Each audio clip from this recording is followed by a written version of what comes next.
What is up, Mizzou fans? Welcome back to another video on my channel. My name is Josh Fan of ShowMeFootball.com, covering your Missouri Tigers. And today I am joined by my co-host, Brayden Dowers, and we're here to break down, or preview, I should say, the Mizzou-Boston College game, the only ranked matchup taking place this weekend as the number 6 Missouri Tigers take on number 24 ranked Boston College. And Brayden, this is an interesting matchup, one that should have gotten College game day, in my opinion. Really doesn't make sense. I mean, because let's just get this out of the way first. So we have a ranked matchup, the only ranked matchup of the week, going on between two teams who don't play each other that often. No. And also it's two teams that aren't typically in the spotlight that often either. And it's like, what do we have to do? What do we have to do to get College game day, Brayden?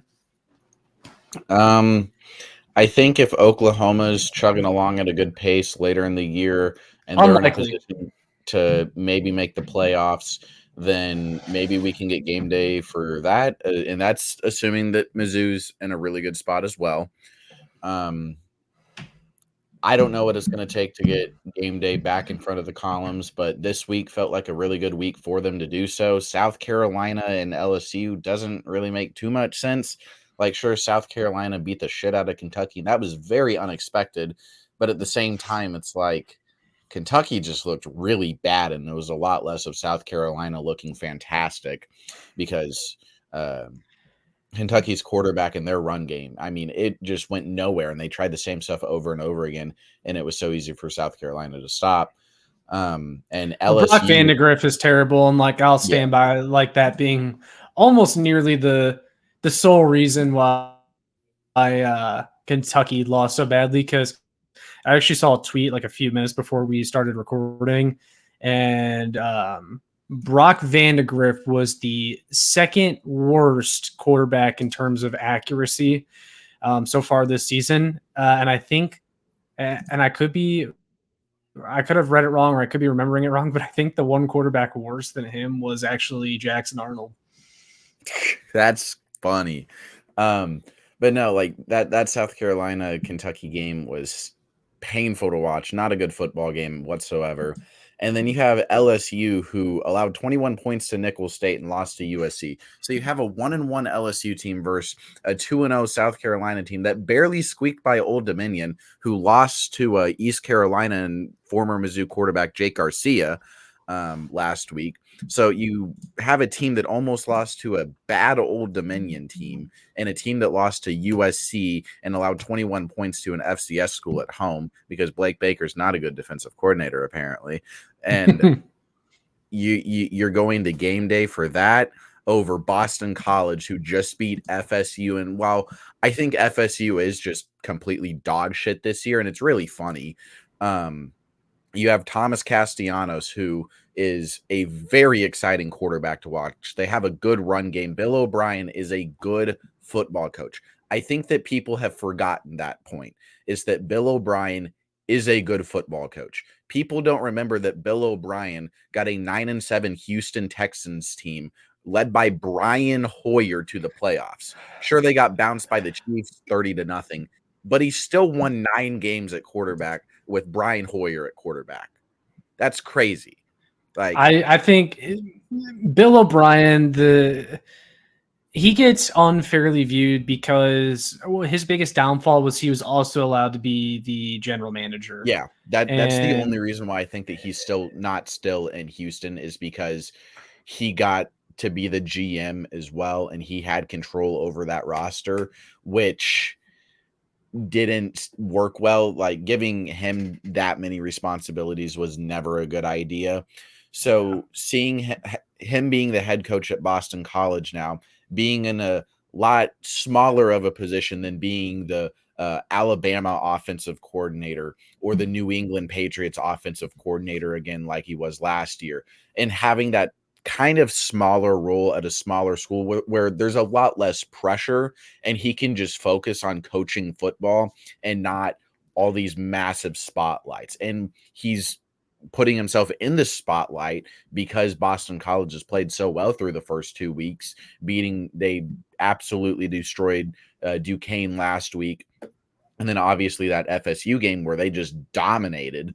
Again, I think that that's a lot more because FSU is just a really bad team, but Boston College is also not a team that Mizzou needs to overlook whatsoever because they played really well that game. Okay, so to begin this preview, I'm going to kind of put you on the spot here at the beginning because I put this question out on Twitter on the Show Me Football Twitter page.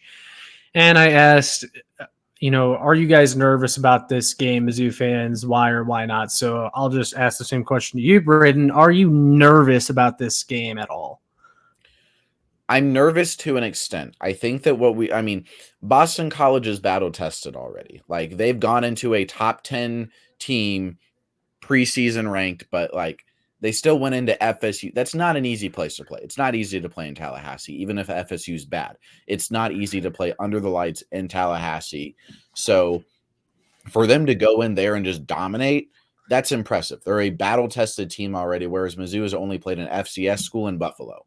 Like Murray State and Buffalo are not teams that you really get to see what your team is about. And sure, we have some ideas on what they can be, but this is going to be Mizzou's first test of the year. And we didn't really think that it was going to be too much of a test coming into this week, but with what Boston College did to FSU, it's definitely going to be a little bit more of a game, I think, than what we initially thought, because Thomas Castellanos is a good quarterback. Corey Flagg, the linebacker that we got from Miami, he's gone up against Thomas Castellanos before.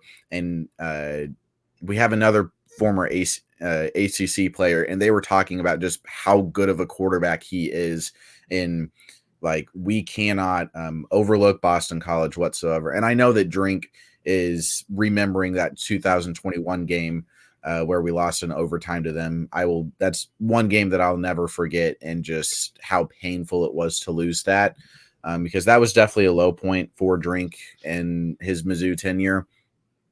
So I think that this week is a little bit personal for him because he wants to get revenge on this school, and everybody that was there for that Boston College game is going to remember. I think there's only 3 players on the active roster that saw that game and play meaningful snaps during it. So hopefully they can get some revenge. And I know Brady Cook and Johnny Walker were 2 of them. Can't remember the third. Well, Brady Cook was Mookie Cooper played during that game. Cook didn't get any meaningful snaps, but he was there on the sideline because Bazelak was still the quarterback. I am a little nervous. I feel like I'm more confident about like this being a top 25 matchup. I'm pretty confident about it. Like this is probably the most confident I've been facing another top 25 team ever, which is never a good thing as a Mizzou fan. But I do feel fine. Like I'm a lot less nervous than I thought that I would be, but I do respect Boston College as an opponent just because of what they've done so far. And we know that they are battle tested. We are not. They have that experience. We don't. So we just have to, like, if we come out of the gate strong, I don't think it's going to be too much of a problem, but that's a pretty big if in my opinion. Yeah, so I agree with just about everything. I do.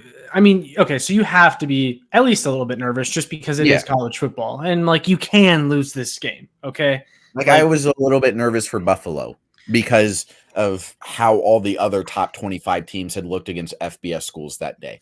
Like you have Northern Illinois beating Notre Dame. You are reminded anything can happen. Like, so yeah, I went into the Buffalo game a little bit nervous, and I will go into the Boston College game probably a little bit more nervous. But at the same time, managing my expectations and what I think about this team, I think they'll do fine.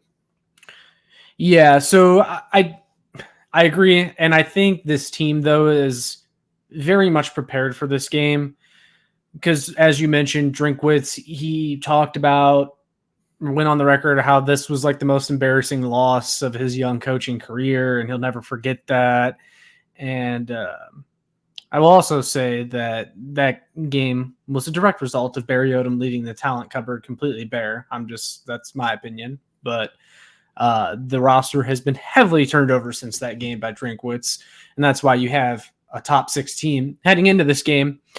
But Drinkwitz, I think, is going to get these guys focused, which is, of course, the job of the head coach. But I think this game has a little bit of extra meaning for Drinkwitz because that's just not a program that you should be losing to. And it happened here under his watch.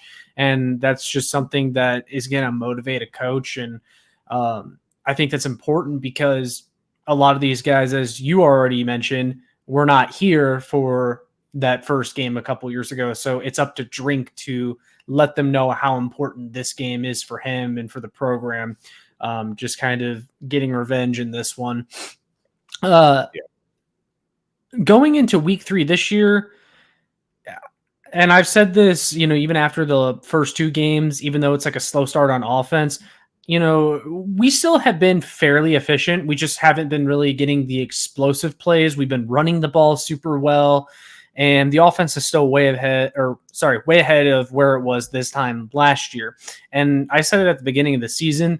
I feel like this year, this team kind of knows who they are and they're confident in who they are. And so last year, it was like those first few games, Mizzou was like, okay, we think we're good, but like we just haven't seen ourselves play well yet.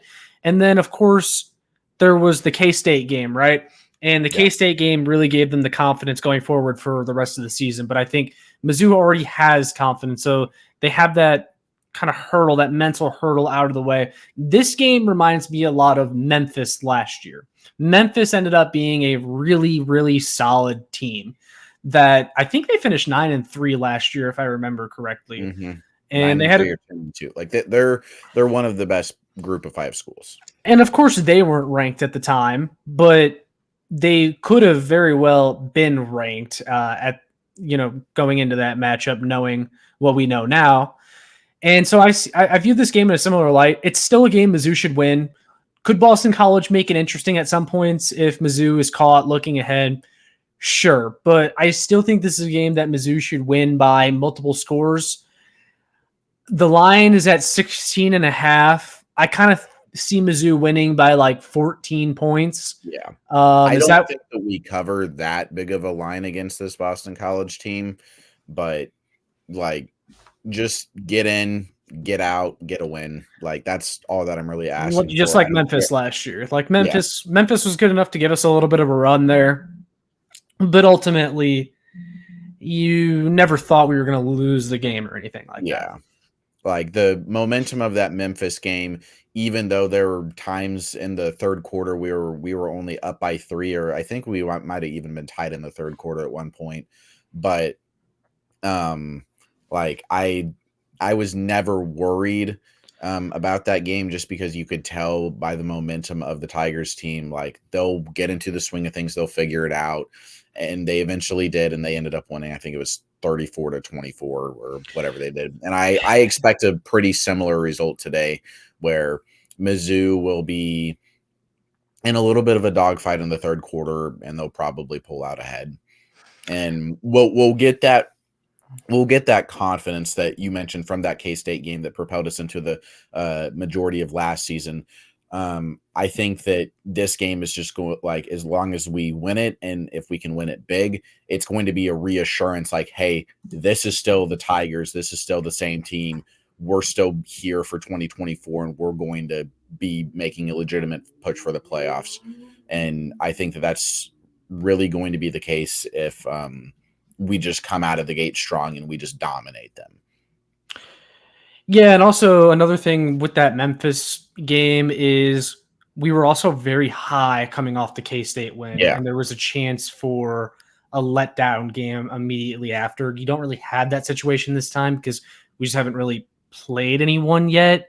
So I think there is a lot of focus given that this is the first real game of the year.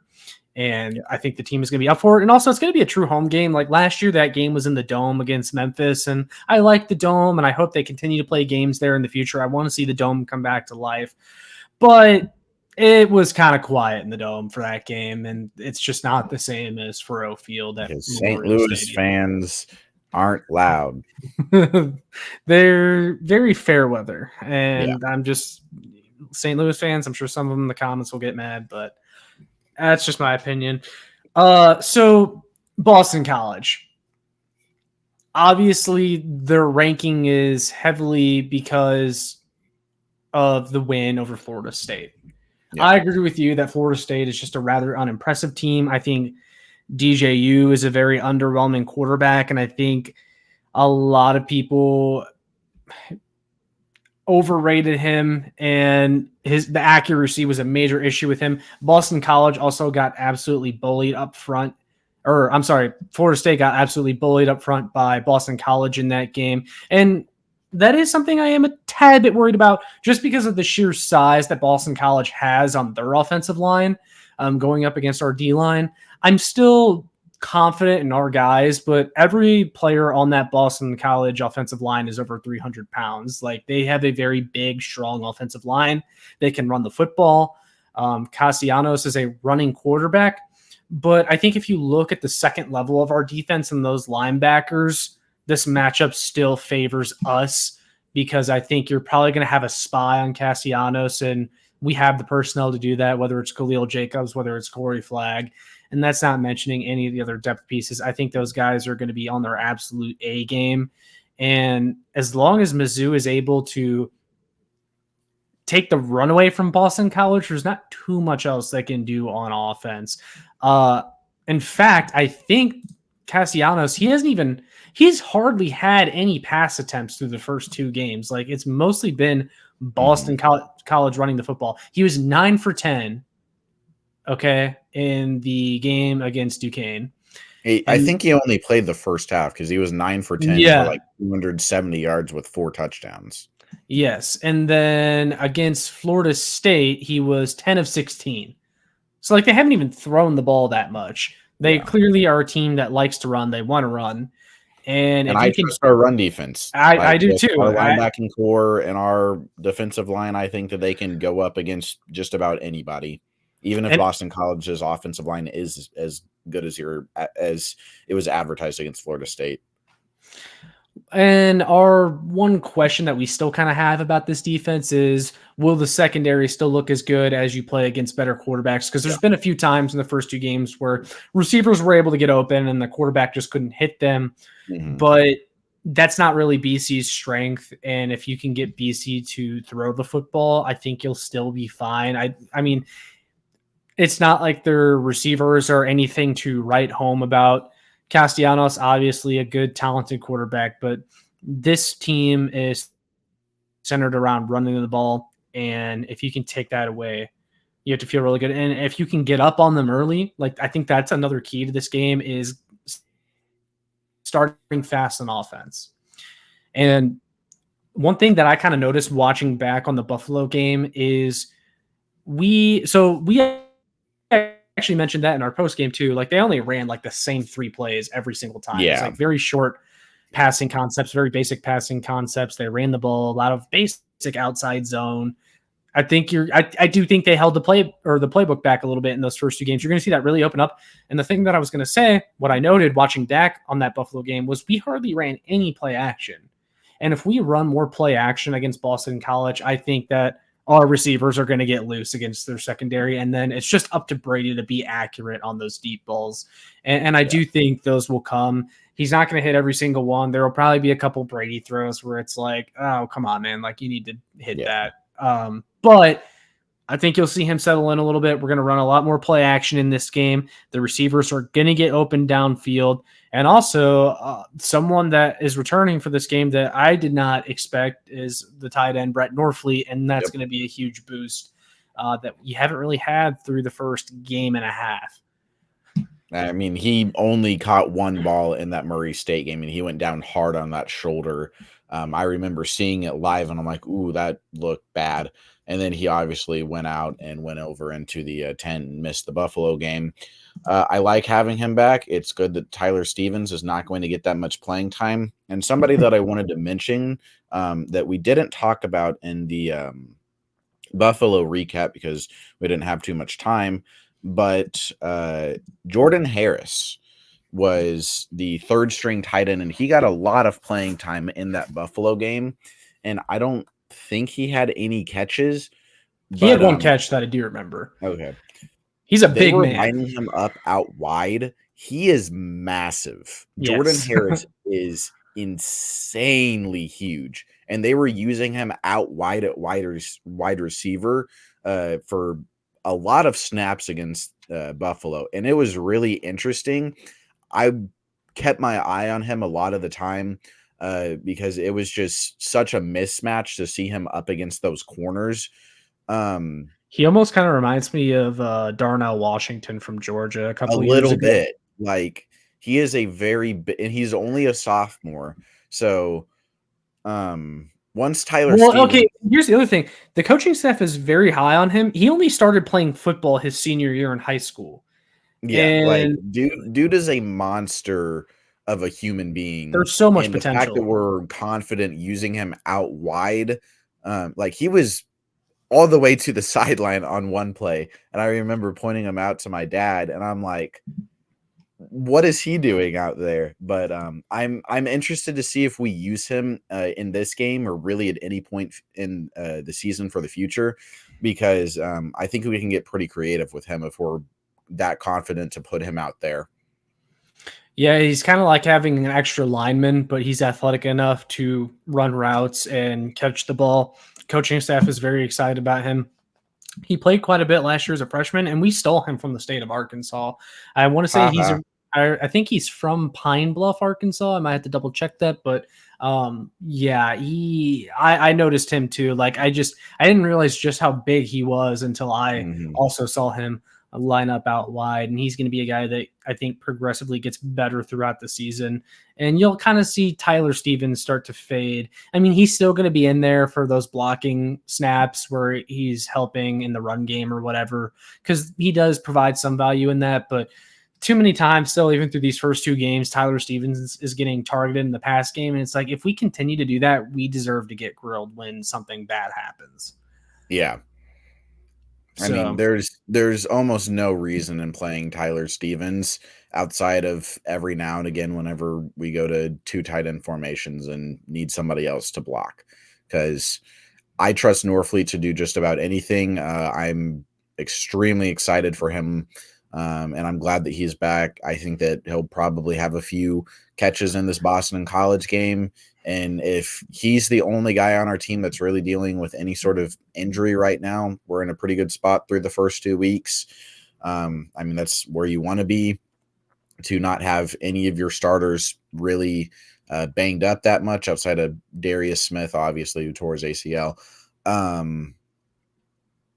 So I'm excited to see this tight end room back at its full strength, because like you mentioned with those play actions, we can go to Norfleet on a lot of play actions, and he's really good at just coming out on a boot and being a massive target that Brady yes. Cook really just can't miss. He's a fantastic safety net to have.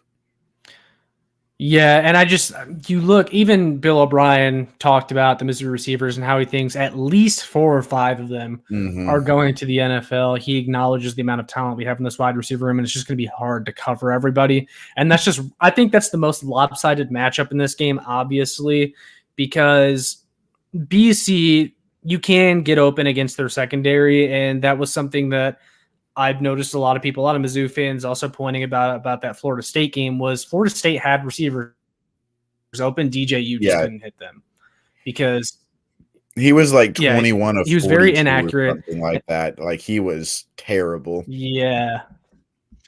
So, I mean, you look at what we have. Brady Cook, he's due for a big game, a good game. And like even Luther Burden, like he hasn't even had a big game yet No, receiving the ball. Luther hasn't done He's much. due. He's due for a big game. And what better time to do it than against a ranked opponent in Mizzou's first serious game of the season? Yeah.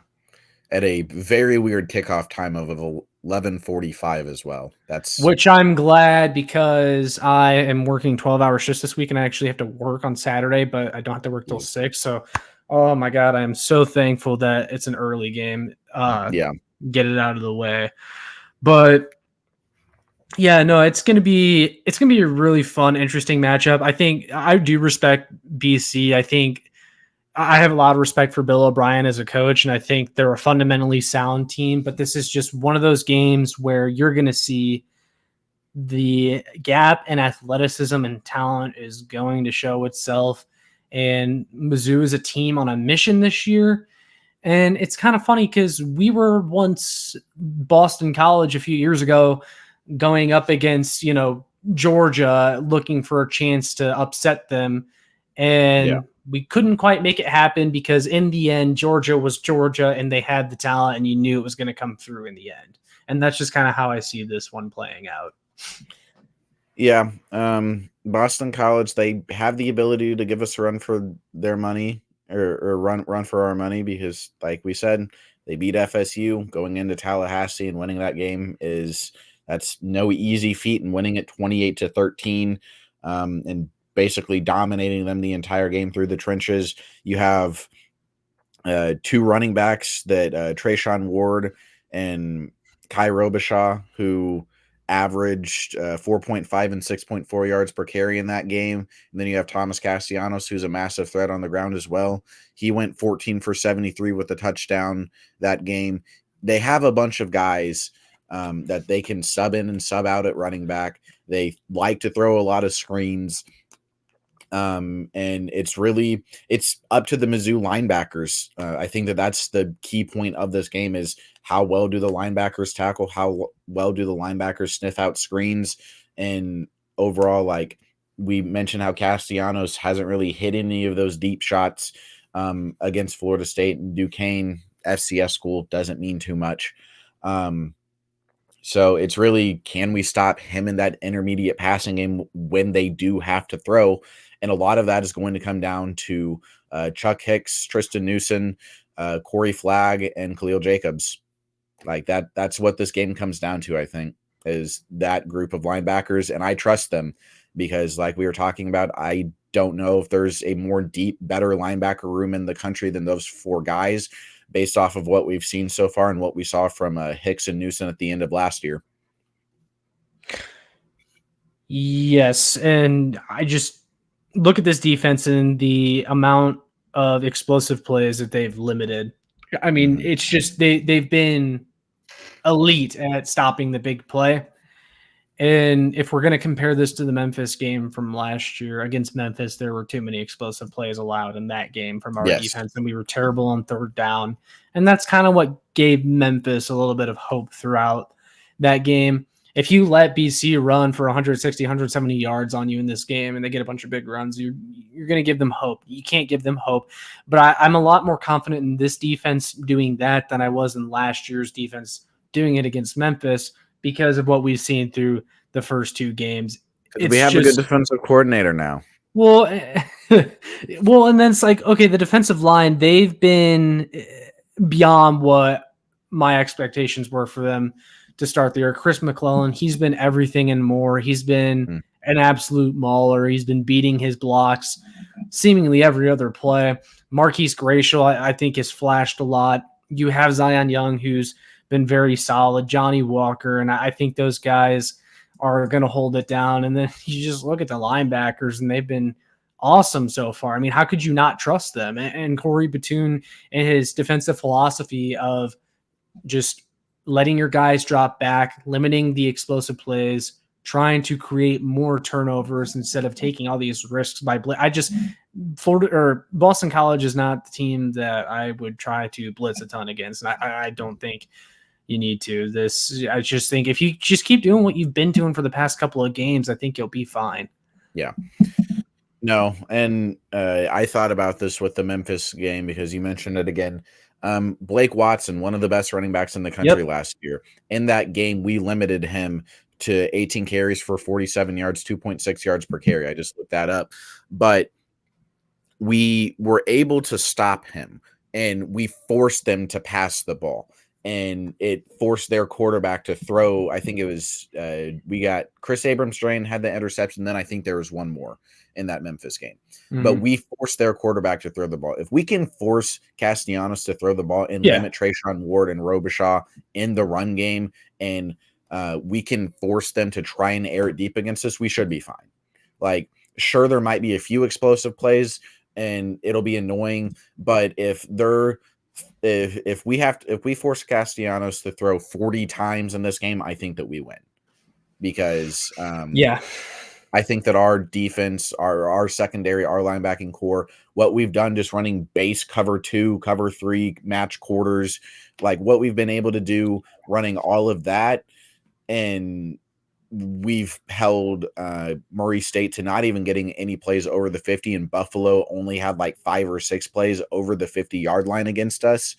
Like, if we're able to do that against other football schools and limit them that much, I think just running base defenses, if we open up the playbook a little bit, which I think is going to happen, we might be forced to do that. I think that we should be able to limit Boston College and give them something that they haven't seen yet. And really, this is going to be Corey Batoon's first show where we get to see him really put some good film on display.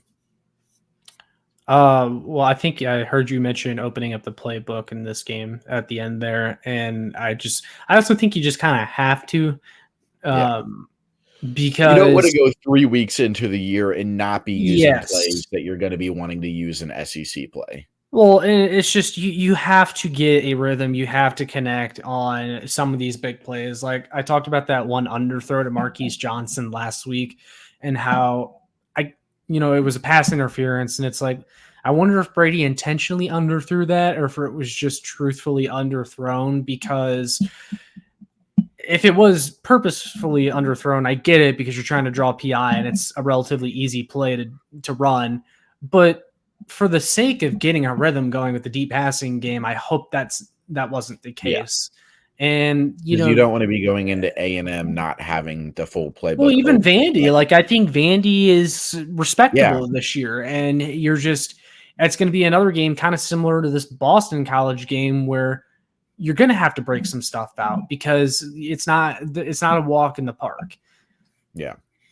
No, I mean, Vandy beat Virginia Tech. Virginia Tech is a solid ACC team. They're a respectable opponent, but I mean, Vandy looked really good in that game, and I think they played an FCS school last week, and I don't remember who they play this week, but like they're going to be based off of just that Virginia Tech game, they're going to be somebody that I'm a little bit more like, you got to be up for that game, because I mean, we saw what they can do. They brought in Jerry Kill as an advisor, and they immediately got good, because that's just the impact that he has. He's a good coach. Very good coach. Very. I think that pretty much sums up our thoughts heading into this matchup. So, Brayden, unless you have any final thoughts, I say we go ahead and get into score predictions for this game. I just hope that Luther Burden really does have his first massive game of the year. I hope that Carroll and Noel can keep going on the ground game. I want to see them break off like one. We haven't seen like a really long run from them yet. I want one really big 60-yard plus play. Yes, please give that to us, and a win, and that would be perfect. Yep. I'll go ahead and do my predictions first. I said that I don't expect Mizzou to cover. I see them winning by about 14 points. So I'm going to say Mizzou. You see a good offensive display in this game. Defense does their job. Mizzou wins 34-20. You stole my score. I think it's a fairly popular score prediction among Mizzou fans right now too. You said 34-20? Yep. I will go 27-13. 27.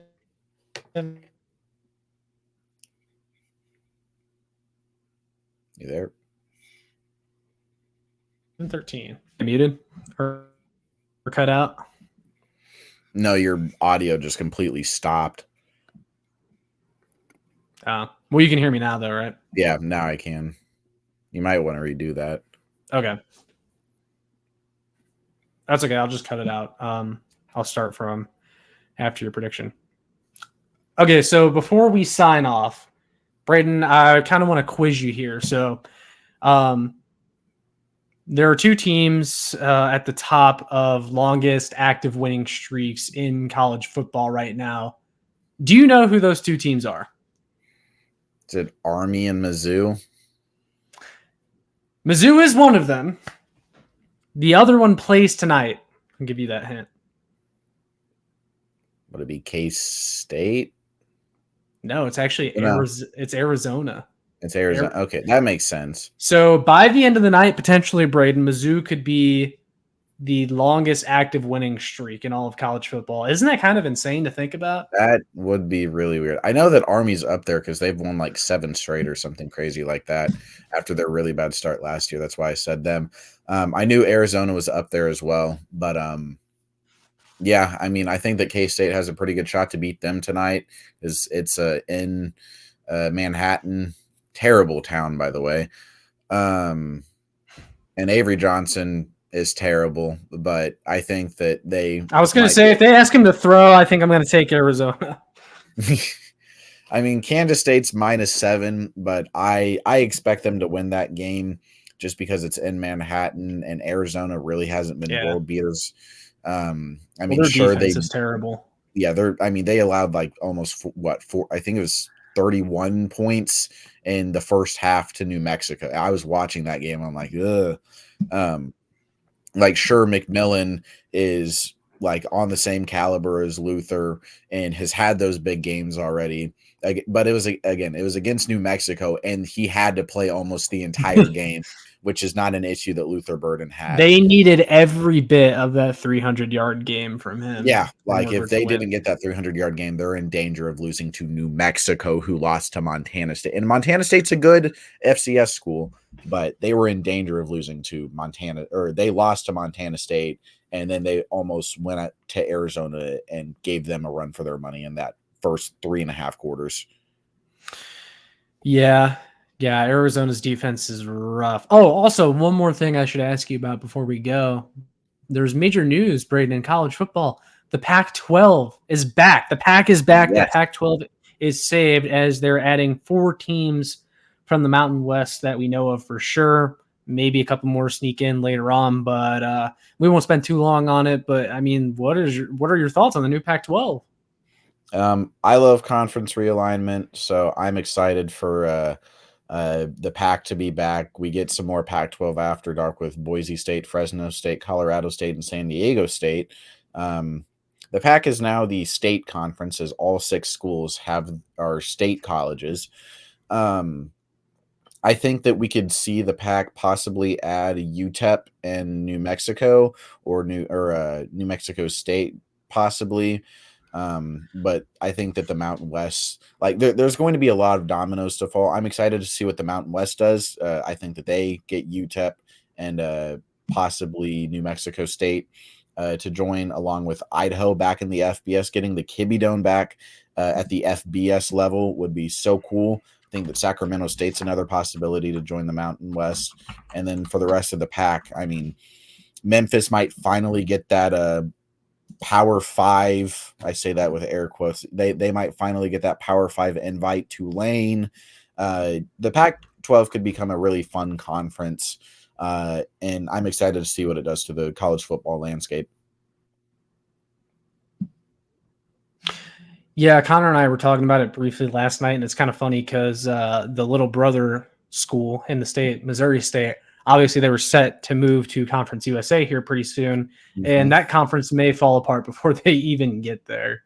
Yeah, I mean there's a pretty solid chance that Conference USA just gets completely depleted. Just because the Pac is taking schools from the American or more schools from the Mountain West possibly. And then the American obviously left to go and take Conference USA teams. And I mean, they might be left completely depleted by the end of this, which would really suck for Missouri State and Delaware because they're coming up to the FBS level. I think both of them are coming up next year, right? Yeah, or is Missouri State going to be 26? I forget. I know sure Delaware next year, but yeah, exciting times in college football. It'll be nice to have another FBS school in Missouri. Like, it's crazy that with how many colleges there are that have really good historic football programs, like Northwest Missouri State is Yeah. one of the best D2 schools ever. UCM, Mules represent, are a pretty solid D2 school as well. SEMO's made the FCS playoffs in the last couple years, and Missouri State hasn't been much, but they got money, so that's why they'll be up at the FBS level. Yeah, I mean, there's been multiple NFL players even to come out of UCM over the Delaney last. Walker. Yeah, Delaney Walker being one of them, and then of course I've mentioned him before, but Dominic Pooney, now current starting guard for the 49ers, also started out at UCM before transferring to Kansas for a couple of years. So yeah, it's always been kind of strange how a state like Missouri with two major metro markets has only had one flagship university, but things are changing, so we'll see what happens. Yep. We'll go ahead and wrap up there, though. Hopefully you guys enjoyed this preview. Hopefully Mizzou can come out with a win and take care of business this Saturday. If you guys are still watching, make sure you like, share, and subscribe so more Mizzou fans can find this. You can check out my work on showmefootball.com. And then, Brayden, anything you want to plug? I'll continue to plug Show Me Movies, even though I haven't recorded for it in a few months. Yeah, me neither. But this October, we're back. Yep. Josh is going to be doing a spooky season movies. Yes. There's going to be a lot of Terrifier 3 content on there. So check it out, guys. It'll be in the description down below, as always. But we are signing off. MIZ. ZOU.